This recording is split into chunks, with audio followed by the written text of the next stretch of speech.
Okay, Assalamu alaikum, shabab. Welcome back to the classroom.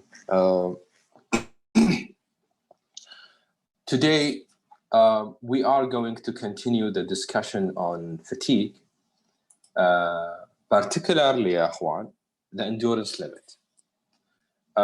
Why? Because basically what we have said before, if I want to sum it up for you, we said that fatigue, okay, can be represented, the fatigue behavior of the material can be represented as either NF, number of cycles to failure, or sometimes we call it 2NF. This is something I explained in the additional video regarding the fatigue behavior. And what I said is that this is called the number of reversals. While NF, a number of cycle is one cycle is going up, down, and then before you go up, that's one cycle. This one is number of reversal, which is consisting of one part like this, and then another part like that. So two different parts. So these two different parts, 1 and 2, two of them, they make one single cycle. So this part is called tension reversal. This one is called compression reversal because it's in compression. Okay, and we said that if we go and put the stress over here, okay, then at a certain limit, the stress with life will go as a straight line in a log-log curve.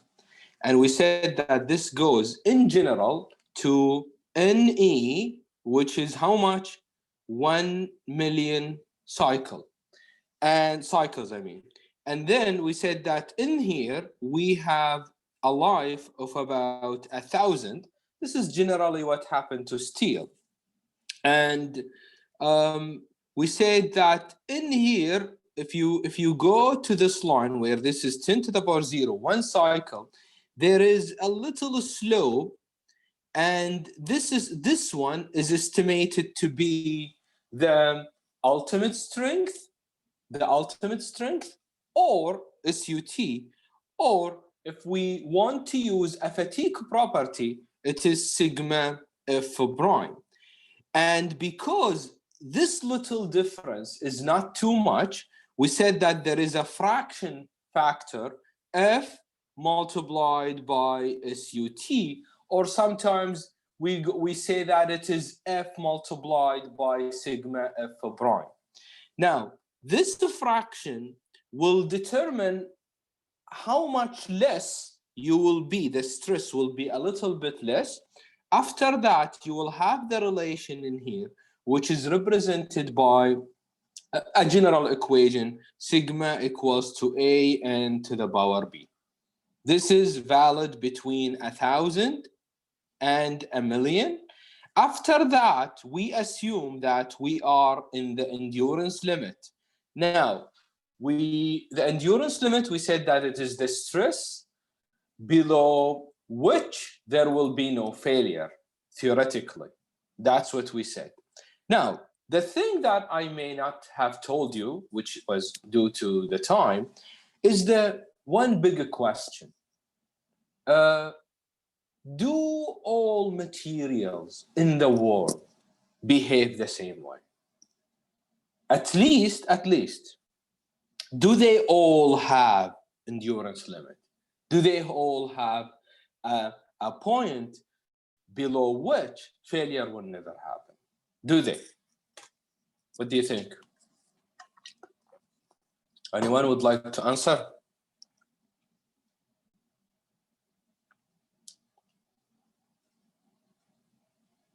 No one. Okay. Well, the answer is no. The most important of all is aluminum. Aluminum is the reason why we have aeroplane, because if the huge airplane was made from steel, it will never probably fly. But aluminum, surprisingly, doesn't have a fatigue endurance limit, which means the aluminum curve will go like this. It keeps going down, down, down, down. And there is no limit below which, theoretically, there will be no failure. No matter what do you apply stress, you will get failure. Do you understand? So you may ask question, then how? How aluminum end up being used everywhere in car and airplanes?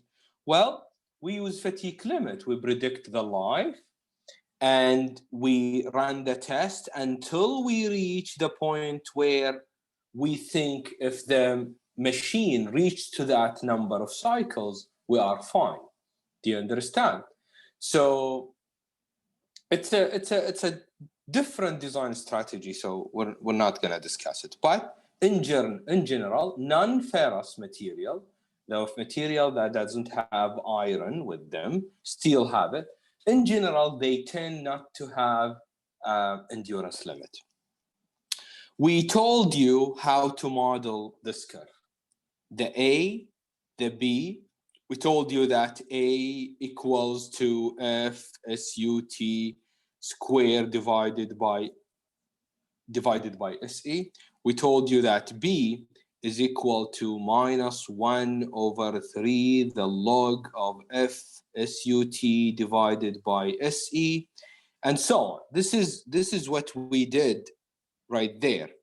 This is the equations. This is A and this is B. So if you have been given, ya shabab, SUT, for example, if somebody told you this is SUT, and I applied a sigma reversed, which means completely reversed, stress of, for example, 200 megapascal, what is NF? What is the life? Well, from SUT, as I explained in the video earlier, from SUT, you can go to this curve, okay, and find F. So when you have it in kpsi, you need to convert it to megapascal, and when you convert it to megapascal, I mean, when you have it in megapascal, you need to convert it to kpsi, and then you will know what is F, for example. And when you know F, you can substitute it here. How about SE? Well, if it is a rotating bending specimen, okay, then SE, or if, for example, you were not given any information about the modification factors, then you can assume that you can use SE prime, the uncorrected one. SE prime, as we also explained, is here. So if SUT is less than 1,400 megapascal, you multiply SUT by half, and then that's how you get SE prime. And when you get SE prime, ya shabab, you go and substitute it here, and then you can find B and A. If you find B and A, خلصنا. You put sigma, B and A, and you can find the number of cycles. Now, the question is this. What is the story behind SE prime? Why there is SE prime? And why there is SE? Well, I kind of told you this before, that SE prime is obtained from rotating bending experiment. Now, fatigue is very sensitive, that's what we said. So how about if you made the samples in a different way? Yeah, you machined it, or you cut it, or you sew it, certain mechanical processes, okay? This is gonna affect the fatigue life. How about ya akhwan, the fact that the rotating bending specimen, okay, is being subjected to bending. In bending, what we know is that the stress is distributed this way. So part of the specimen, which is in here, is subjected to very high intensity of the stress, and part of it is subjected to very little one. And in the middle, there is actually no stress at all. So what do we do? What happened if I apply tension, cyclic tension? The distribution of the stress is totally different. What happened if I apply torsion? In torsion, I know that the distribution is actually totally different. This is in plane, the normal stress is out of a plane. So can I still use SE prime? No, I cannot. How about if you raise the temperature? How about if the machine, okay, is operating at different temperature than the rotating bending? Yes, usually, ya shabab, the rotating bending experiment is done at room temperature, same humidity. And there could be conditions where the temperature has been changed. So all of these factors will influence SE prime, unfortunately. يعني, ya shabab, you might be happy that SE prime is here on the top. You see? مثلا 100 megapascal. You will be very happy. You say 100 mega, that's really good. Because I can make a machine which is a small and nice. It doesn't consume a lot of material. It is not heavy. And operating at a stress of 90, which is below 100, and I will have infinite life. But unfortunately, the reality is always different. When you go in the car, when you go in the turbine, when you go in the aeroplane, everywhere, things are totally different. The shape of the specimen is different, which is the component. There is stress concentration. The manufacturing process is different. The material is different. The loading is different. In real life, you will have all of these loading hammering the material, okay, at the same time. So what will happen? Sadly, ya akhwan, this curve will drop down. And you might be surprised that it may go to a very, very shallow low limit. And this may shatter your dreams, you know, as a designer. So, of course, there are methods to push the curve up, okay? We do surface modifications that improve the endurance limit. There are, but this is not the subject of today's lecture. Now, so what is today's lecture is about? It's about the endurance limit modifying factors. So what are those factors? There are, you can think of hundreds of factors, but within this textbook, it's been decided that we focus on the major ones. So the first one, of course, ya shabab, let's have the fun, and I wish I can see your faces. But usual students, when they see this equation, they got scared. I can see their eyes, you know, widening up and so on. So SE, which is the modified or the corrected endurance limit, is Ka by Kb by Kc by Kd by Ke by Kf by SE prime. Now, you might be so scared now, what is this equation? But it's actually very, very simple. It's a factors. Each one has a table or a figure. You determine it, and then you multiply them all by each other. And in many conditions, sometimes, half of these are one. Why? Because if you don't, let's say, look at Kd. Kd is the temperature modification factor.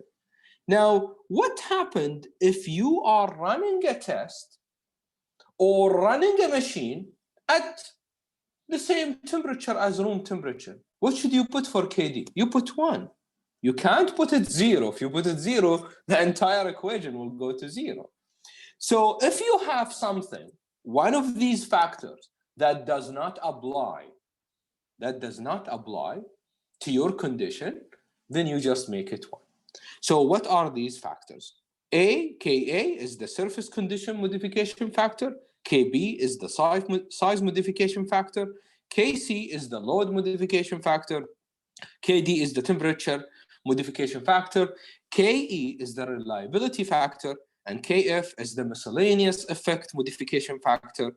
And then Se prime is the rotary beam test specimen endurance limit, and Se is the endurance limit at critical location of a machine part in the geometry and condition of use, which is modified now. So let's move on. Ka, this is just to remind you about Se prime, so nothing changed. So what is Ka? Ka can be determined by a simple equation, which is Ka equals to A multiplied by SUT to the power B. What I want to warn you about is this, that this A and B are different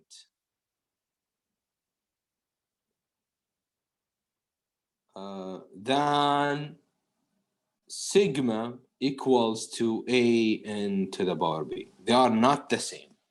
Be careful. These A and B are obtained from the table over here. So what are the surface finish factor that might influence the fatigue life? Machine can be, you know, the ground,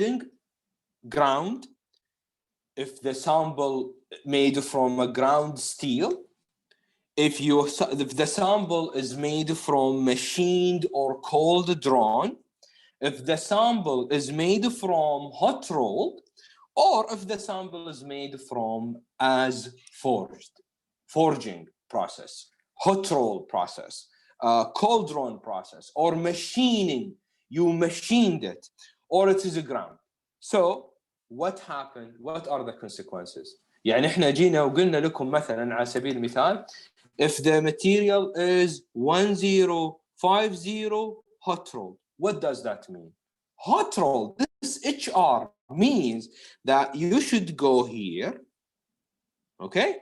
And then your problem, is it in kpsi or is it in megapascal? Which ones? If it is in kpsi, then A equals to 14.4. If it is in megapascal, then A equals to 57.7. Good. And what about B, the exponent? The exponent is minus 0.718. The exponent mala, ya shabab, unit. Okay? There's no unit for exponent. And that's it. So what do? You say Ka, let's assume that you are working in megapascal and it is hot rolled steel. Then, and hot rolled steel, I think this one has 340 megapascal of ultimate, if I'm not wrong. Then you will say 57.7 multiplied by 340 to the power minus 0.718. You solve this, you get Ka.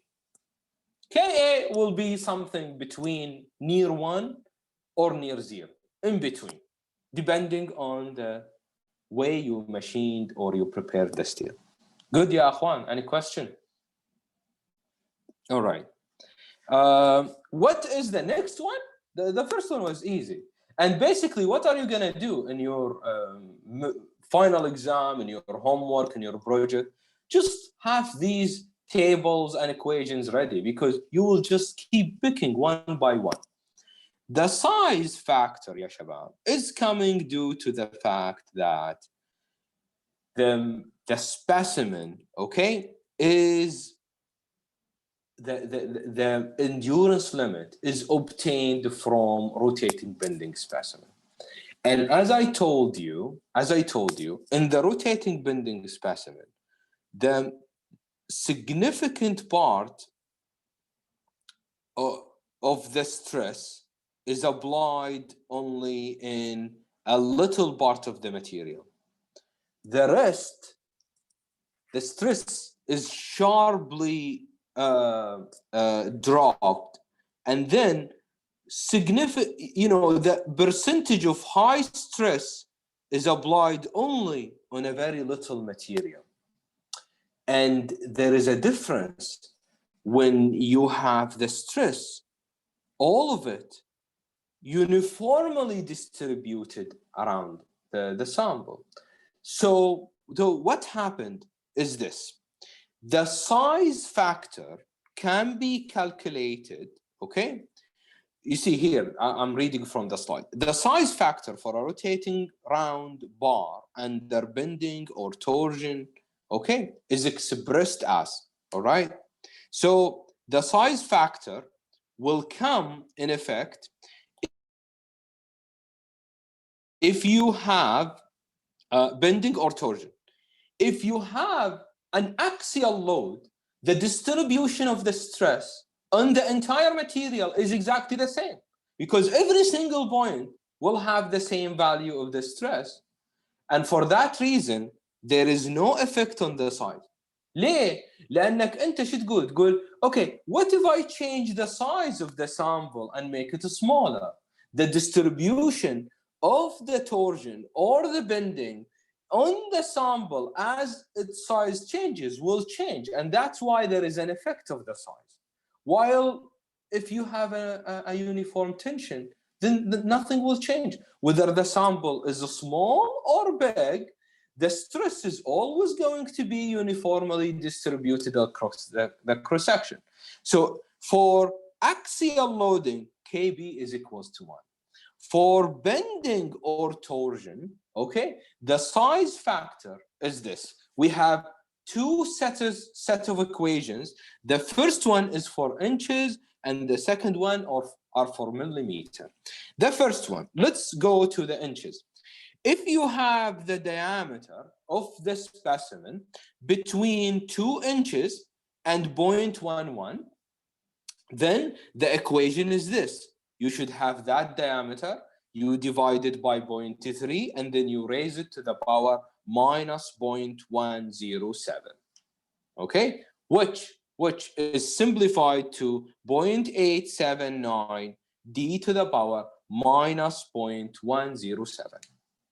What if the diameter is greater than 2 inches and less than 10 inches? Then you use this equation, which is 0.91 d to the power minus 0.157. Okay, in millimeter, it's the same story. The diameter between 51 millimeter and 2.79 millimeter, or the diameter is between 254 and 51 millimeter.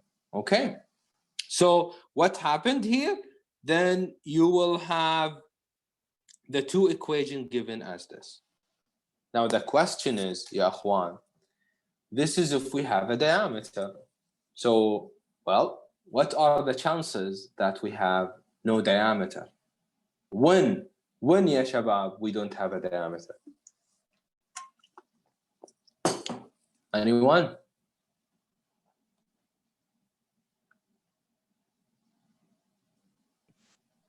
Thin wall, maybe? Well, still, if you think it's a thin wall cylinder, it's still a diameter. If we have a rectangular geometry, maybe. Isn't that true?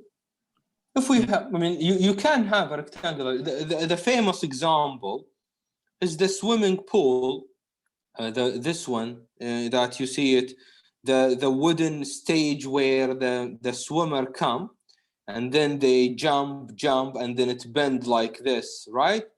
Jump, and then go to the pool. So this is a rectangular geometry, and it is not, doesn't have a radius here. So how do we deal with it?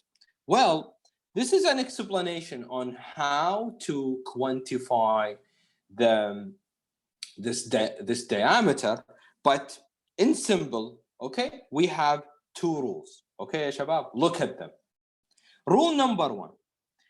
For non-rotating round, لأنه كيف يا شباب الفكرة حقت rotating bending specimen إنه it is round and it rotates. You remember we said that the motor rotates the sample very fast, and that's how the cyclic is happening, the cyclic loading. Now, what happened if you have a fixed rod like this, and there is a cyclic loading acting on it? It's still under fatigue. So the idea is that you can have a round, but it doesn't it is not rotating. In that case, you should use in these equation this one. Do you see the diameter? I'm going to highlight it for you. Do you see the diameter here, here, here, here, here, and there? This diameter in green, you replace it with the DE, equivalent diameter.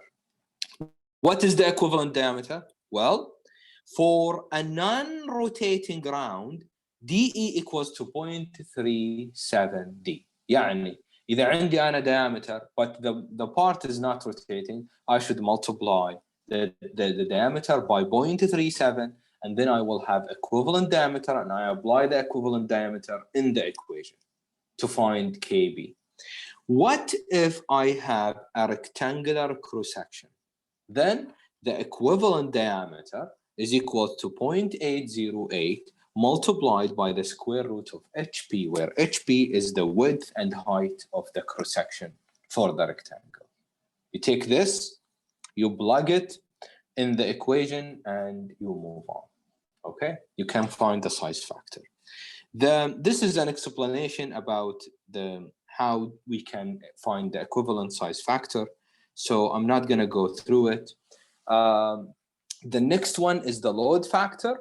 The load factor means what happens if you have loading different than bending.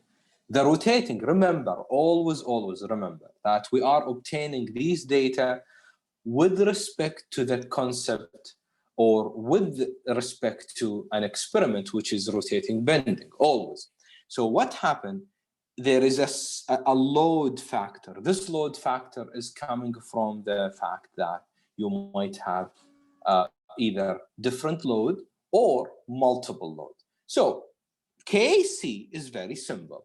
If you have bending, ما هو يا شباب, we obtained the properties for even SE prime from rotating bending.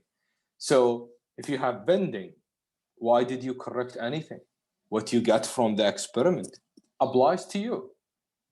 Isn't that true? And this is why for bending, KC is equals to 1.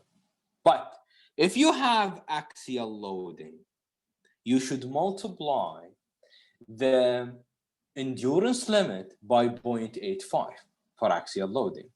And if you have torsion, you should multiply it by 0.59. What happened if you have multiple loading? Why? What do we do when we have tension, torsion, and compression? Which is, by the way, what's going to happen in your project. Well, you use KC as equals to 1. So why? You said you would, I mean, if you apply axial loading, you have 0.85. And if you have torsion, you have 0.59. You are dropping the endurance limit. So how comes if you mix them all, you have KC equals to 1? Well, the reason is this. We are going to put it as 1 here, but we will correct it later in another equation. So remember this, I will remind you about this slide, and maybe I show it to you just to remind you this in the future, okay? So, as I said,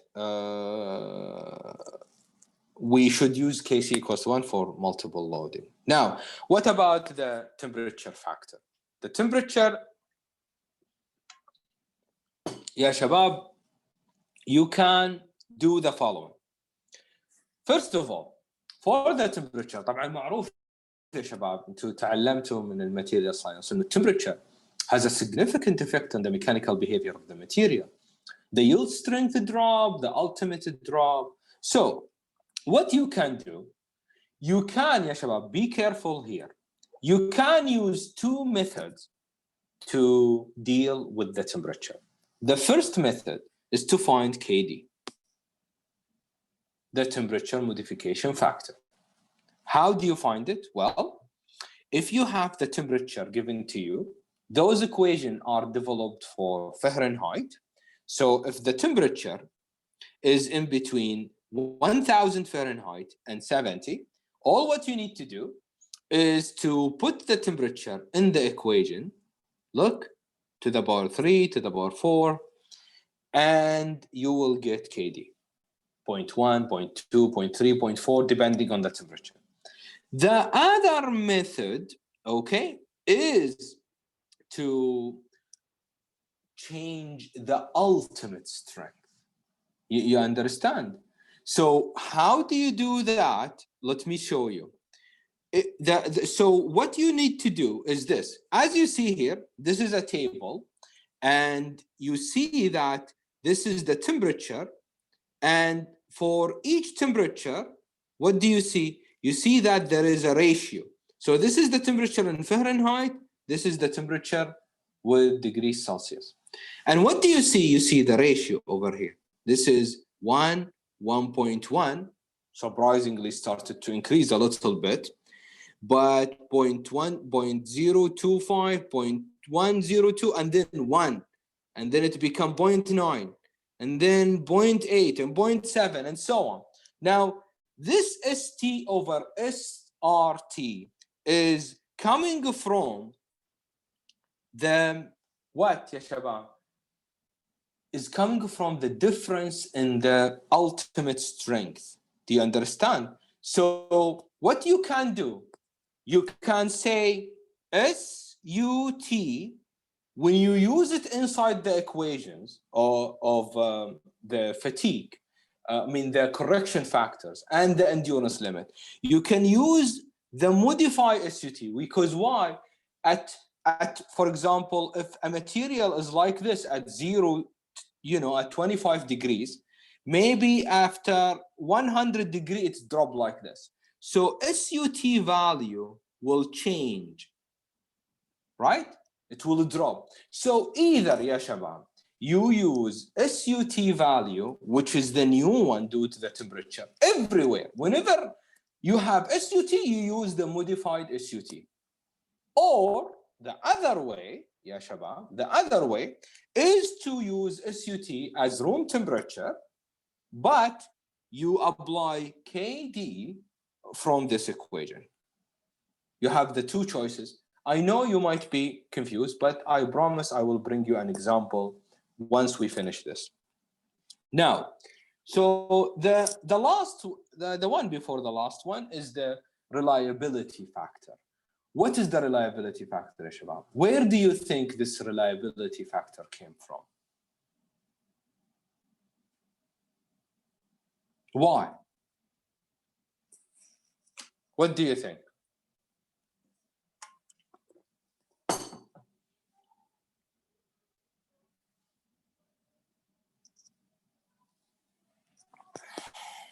Seems that nobody here to answer. Well, the reliability factor, ya shabab, came from one simple principle, is that fatigue is inherently scattered and uncertain phenomenon.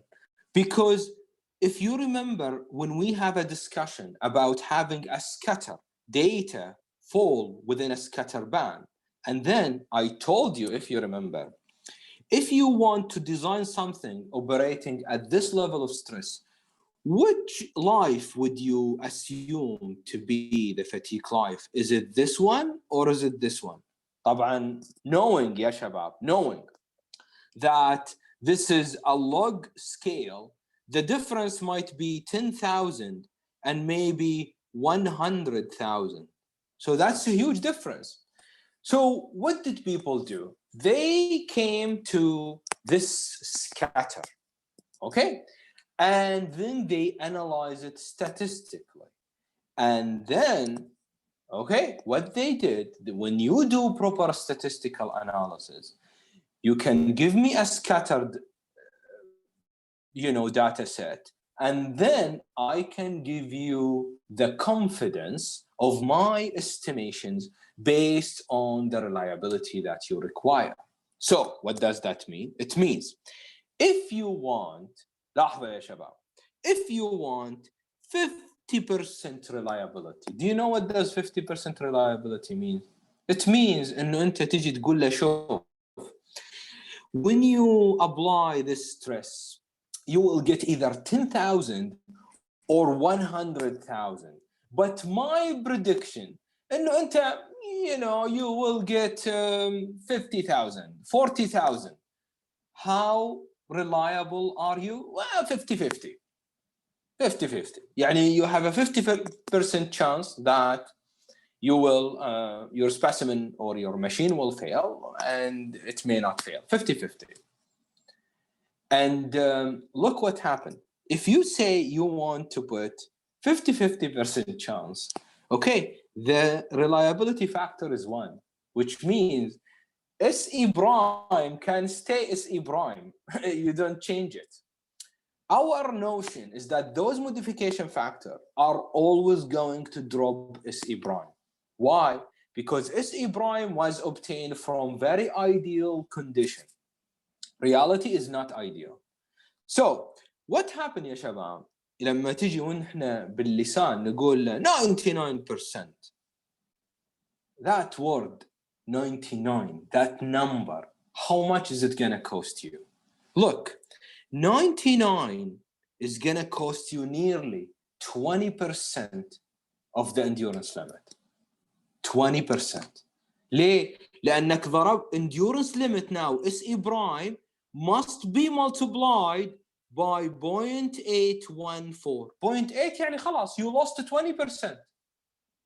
صح ولا لا؟ Now, what happens if you want to say, you know, 99.9999? That's 4 significant figures. 4. This one. You will have to multiply the endurance limit by 0.62. Nearly, ya shabab, 40%. The endurance limit lost its value. So if the endurance limit is 100, it will become what? It will become 62. Only. Can you believe that? And you can imagine what will happen if you want 99.99999 or 99.99.99996. You may have to take like 70% of the endurance limit. And of course, you will tell me, wish that, well, who's gonna do this? Well, wouldn't you do this in a nuclear reactor, ya shabab? Wouldn't you do this in an airplane? You don't take chances. You want the reliability. You know you cannot reach 100%. You cannot. There is no way. But you want to push as much as possible. So this is reliability, ya akhwan. The last one is called the miscellaneous factor. And the reason why we called it miscellaneous factor is the fact that we want to teach you, we want to tell you that be careful. Life is not as simple as Ka, Kb, Kc, Kd, and Ke. No, there are other ones. So your equation could have Kf, Kg, Ki, Kl, Mno, Bq, R, Stu, V, whatever. Why? Because in some condition, like welding, for example, you can have a problem because of residual stresses.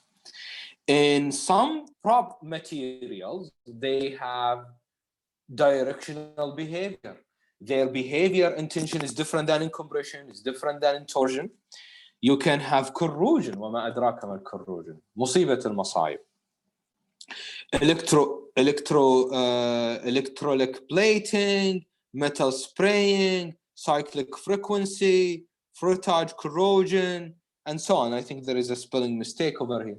There could be radiation effect, a lot. You can put as much as you want, but they are not quantified in this textbook. You need to do your own experiment to quantify that factor. You understood? You understand, ya shabab? Now, so let's go to this example. Hopefully we have time to. A solid square rod is cantilevered at one end, okay? The rod is 0.8 meter long and supports a completely reversing transfer load at the other end of a 1 kilonewton, plus minus 1 kilonewton. The metal is AISI 1045 hot rolled steel. If the rod must support this load for 10,000 cycles, which is 10 to the power 4, with a factor of safety of 1.5, what dimension should the square cross-section have? Neglect any stress concentration at the support end and assume that F is equals to 0.9. So F here is given to me. I don't need to go and find it, okay? It's just an assumption. Otherwise, I can just go and find that F from the chart, okay? So, so let me start solving this. So basically, Akhwan, what do we have? We have a beam, which is like this, and it is rectangular, all right? And was it rectangular or square? It's a square, yes, Shabab. And it was fixed from this end, and there is a force. I'm going to put arrow up, down, transverse force applied to it in a cyclic fashion. And what happened? We have been given a material AISI 1045 hot rolled steel. So for hot rolled steel, if I go to the back of the table, I will find that SUT is equals to 570 megapascal. What is the yield strength? The yield strength is 310 megapascal. Okay. Now, obviously, ya Shabab, this ultimate is below 1,400 megapascal. For that reason, SE prime is equal to 0.5 multiplied by 570, which is 285 megapascal. Good? Very simple. This equation is like magic. Why? Because, ya akhwan, it is like you find the endurance limit. It's a lot of work. But as I said, this is only for steel. There are some other textbooks which explain how to find SE prime and for other alloys, but since it is not in this textbook, we are not going to talk about it. Now, what do we want to do here? We want to find the dimension, and let's assume that this one has a dimension B as a height, B as a width. Now, this is a design problem where we want to find the geometry. And if you just try to think about it, without knowing the dimension, we don't know the stresses. And without knowing the stresses, we cannot find the life. Or we cannot find for example, the size factor. So what do? We start by initial guess. Sigma A, ya Shabab, which is the same as sigma maximum. Why? Because for a completely reversed loading, sigma A, the amplitude, is the same as sigma maximum, is equal to MC over I. Now, what is M? Is the moment, multiplied by C is B over 2. صح ولا لا? The cross-section is like this. And this is C, which is B over 2. And then I have to divide by 1 over 12, B the base, multiplied by B cubed, which is the height. It's the same. Now, if I solve this equation, what would I get? I would get 6 multiplied by the moment divided by B cubed. Now, what is the moment? M maximum, the moment is coming when the load goes to the maximum, which is how much? This distance was given to us as 1. And was it, ya Shabab? Let me see. It was, the road is 0.8 meter. and the load is 1 kilonewton. So this is 0.8 multiplied by 1, which is going to give me how much?